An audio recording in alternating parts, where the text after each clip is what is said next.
grazie. E poi vorrei proseguire, Ezio, con una domanda che t'arriva da un papà. Un papà che dice: Ezio, con mia figlia dodicenne, da quando è a casa e non va a scuola, è più difficile parlarle. È sempre a studiare, tra virgolette, ma mi rendo conto che siamo molto distanti. Come mai? Bella questa domanda. Ecco, speriamo che questa figlia scappi di casa così si salva. Allora, mi dà la possibilità di introdurre tutto il discorso dei padri e dei maschi, tutto questo discorso qua. Innanzitutto io vorrei ringraziare tutte le donne e le mamme, perché anche se loro sanno che io sono un maschilista, ma in questo periodo le ringrazio tantissimo, perché il lavoro loro ne fanno il doppio, bisogna riconoscerlo. Però parliamoci chiaro, siamo in un momento dove c'è veramente la crisi del padre, è la crisi anche relazionale. Faccio un esempio, se voi stasera accendete la televisione e andate a vedere tutte, scrivete M da una parte, F dall'altra, ascoltate le tragedie, fate una croce su chi la fa, il 94% li facciamo noi maschi, noi maschi, noi maschi.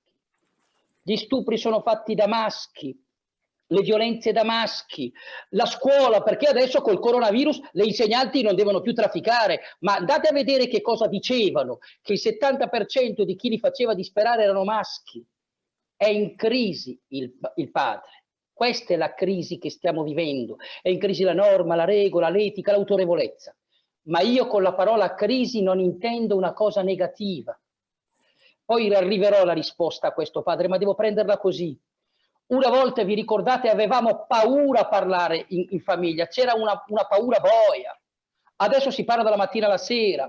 Una volta si diceva ti mando da tuo padre. Ma dove ci sono ancora i padri oggi che fanno spavento? Ma figurati te. Anzi, qualcuno un po' retrogrado pensa ancora che ci vuole il padre di una volta, che picchiava, che non aveva nessuna relazione. Per fortuna che non c'è più.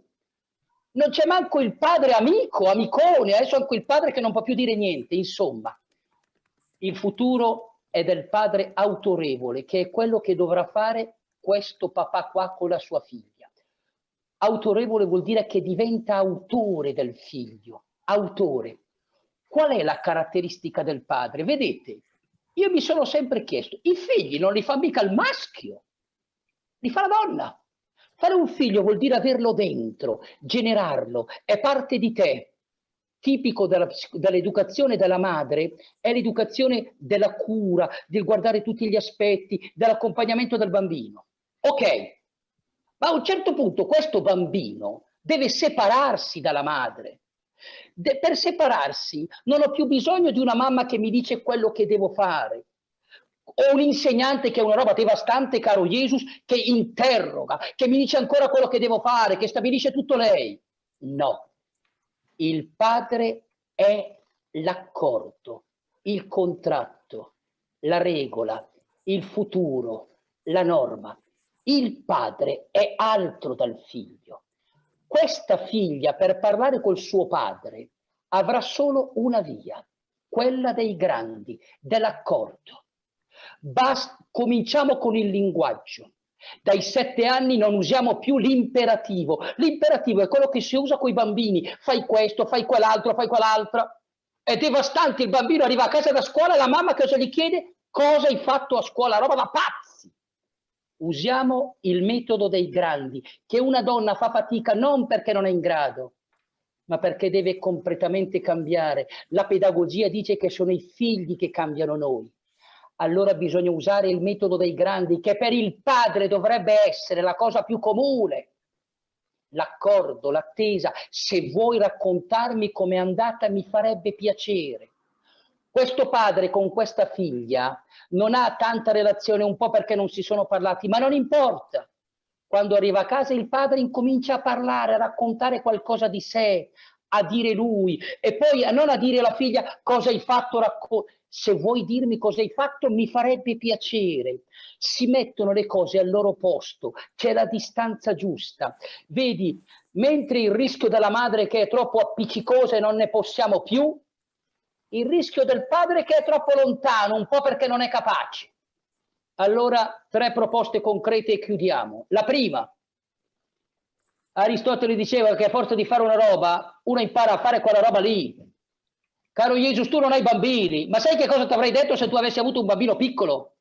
Che quando il bambino si sveglia di notte, sei tu che ti devi alzare, il padre che si deve alzare, il padre, cioè comincia a strutturare una relazione.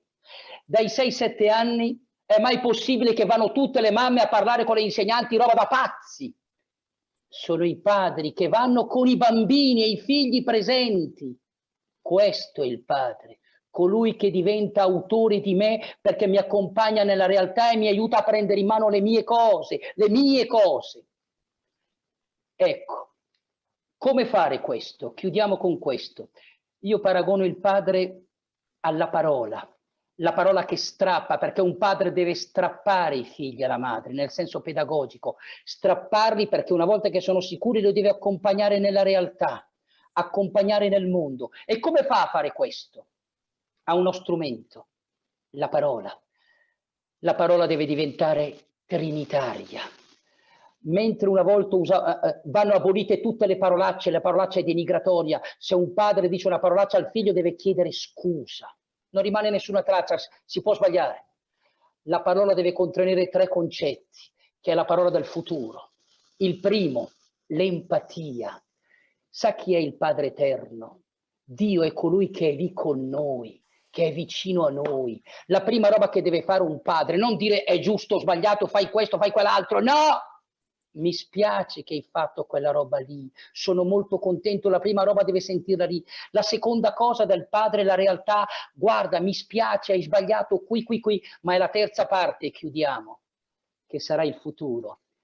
C'era Karl Rahner che diceva il futuro deve essere mistico ed è lo Spirito Santo. Ma lo Spirito Santo non pensate solo che sia una roba mistica trascendentale. Lo Spirito Santo è pratico, concreto.